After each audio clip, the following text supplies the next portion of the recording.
2013 yang lalu. Saat itu aku masih duduk di bangku kuliah. Masa itu menjadi masa paling berwarna dalam hidupku, karena beraneka warna kehidupan pernah ku cicipi. Hampir semua temanku mengatakan aku nakal, karena aku jarang masuk kuliah dan seterusnya. Tapi tidak sedikit perempuan juga yang tertarik padaku, karena menurutnya aku lumayan menarik. Meski nakal, aku juga cukup berprestasi di kampusku. Maka suatu hari, aku pergi ke kos-kosan temanku di Mataram. Tak kuduga di tengah perjalanan, aku menemukan sosok wanita yang sepertinya pernah ku kenal sebelumnya. Hal itu membuat aku penasaran. Maka aku menghampirinya untuk memastikan bahwa ia adalah wanita yang pernah ku kenal dulu. Ternyata benar. Ia adalah wanita yang pernah membuatku kecewa, atau ia pernah menolakku. Karena saat itu ia lebih memilih adikku dibandingkan aku. Di saat aku masih duduk di bangku SMP kala itu.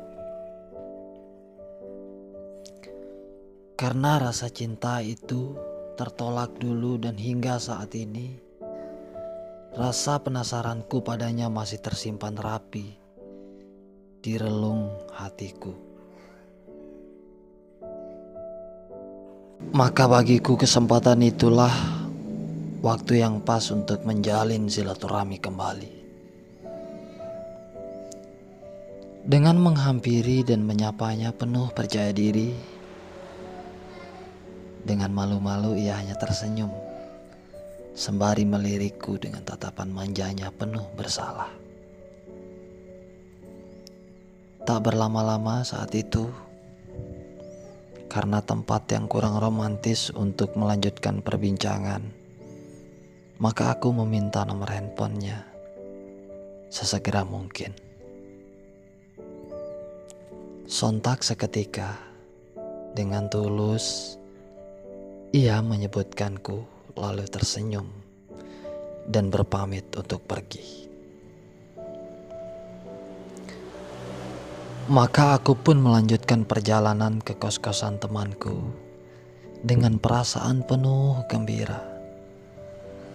Sesampai di kosan temanku, aku tak tahan untuk chat dengannya, sembari bercerita sedikit dengan temanku bahwa aku telah bertemu dengan seorang wanita idaman masa SMP ku itu.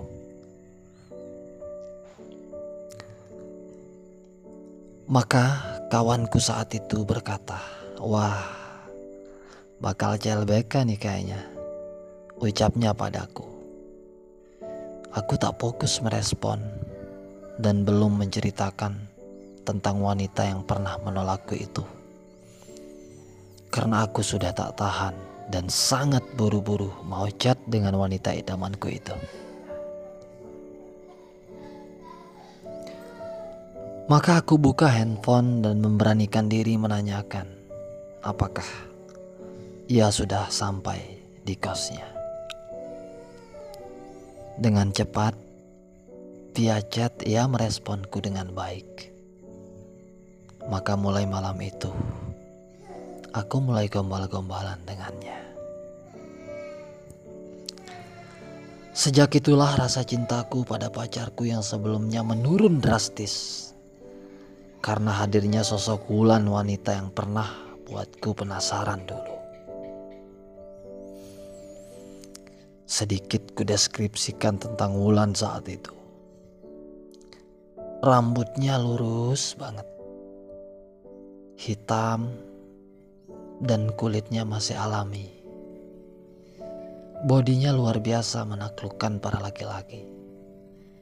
Lebih-lebih kebiasaan dia menggunakan seragam kuliahnya yang semi formal dan selalu tampil feminim, membuatnya banyak orang terkadang tak berani menyapanya karena mereka beranggapan Wulan sudah pasti punya cowok pilihannya. Demikian sekilas tentang menariknya Wulan. Sementara aku saat itu satu kos dengan adikku yang pernah pacaran dan mengalahkan aku di masa SMP. Tentu saat itu aku kalah dengan adikku. Adikku berhasil mendapatkan hatinya Wulan. Karena keadaan itulah, maka dengan penuh berhati-hati aku tak pernah melepas handphoneku sembarangan.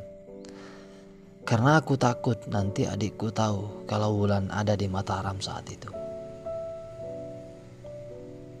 Lebih-lebih ia tahu aku sedang chat, apalagi dekat dengan Wulan.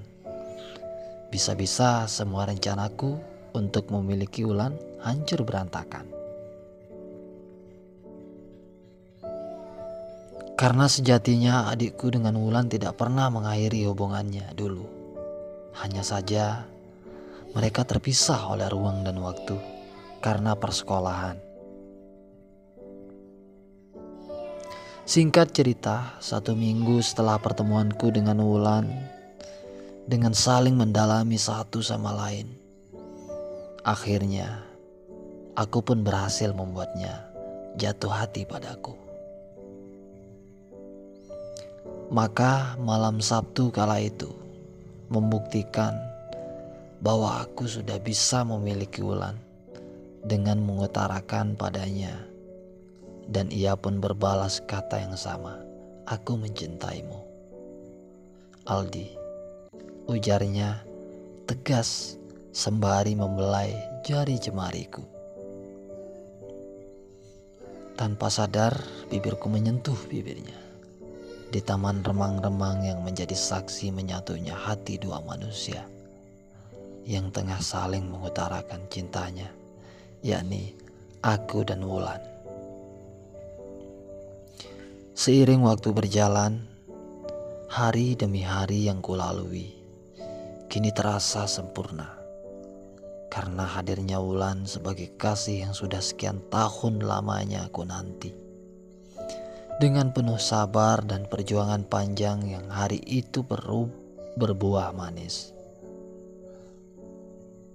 Maka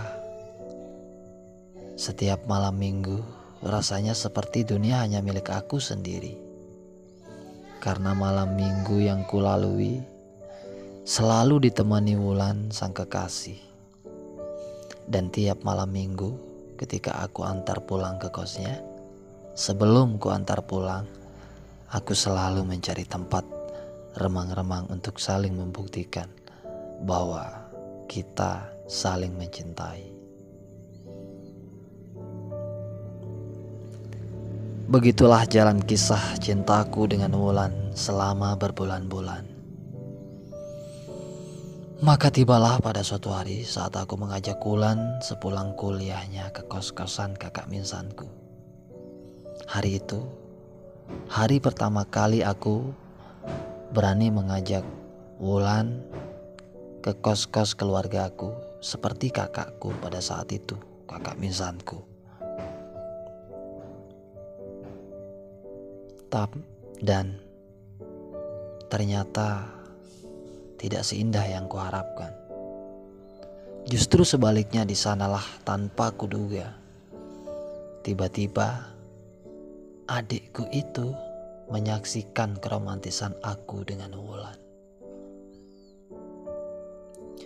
Tanpa sepatah kata pun, karena kagetnya dan tak menduga, adikku membalikkan motornya lalu pergi, dan gas-gasan yang membuat suara gaduh di sekitaran kos-kosan itu. Begitu marah adikku melihat suasana itu. Tapi apa boleh buat, semuanya sudah terjadi. Namun hal berbeda terjadi. Wulan saat ditahu adikku, ia malah cuek dan semakin menguatkan aku dengan bahasa cintanya. Tapi bagaimanapun saat itu, sejujurnya aku merasa tidak enak pada adikku.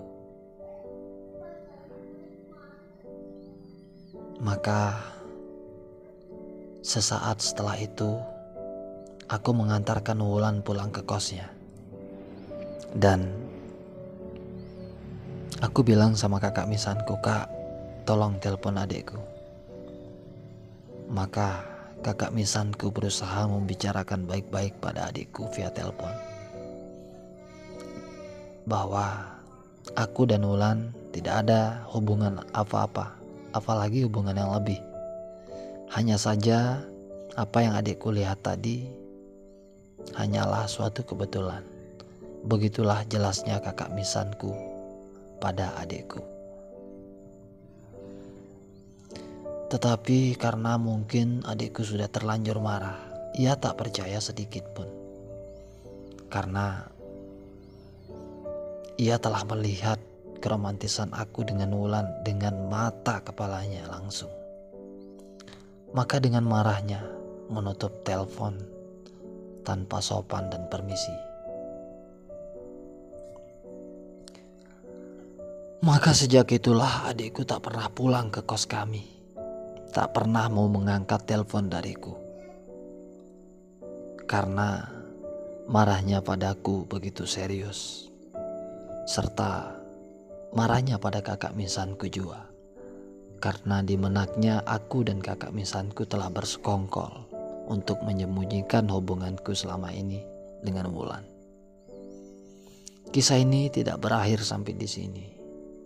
Tentu klimaks dari kisah ini dan akan jauh lebih seru lagi ada di episode yang kedua. Oleh karena itu, jangan lewatkan episode kedua dari kisah ini dengan judul yang sama dan dengan tunbol yang sama. Salam dari admin Gerbang Kehidupan 92. Disinilah kisah-kisah kehidupan yang menarik dan banyak hikmah yang bisa diambil dari kisah-kisah kehidupan ini. Sampai jumpa.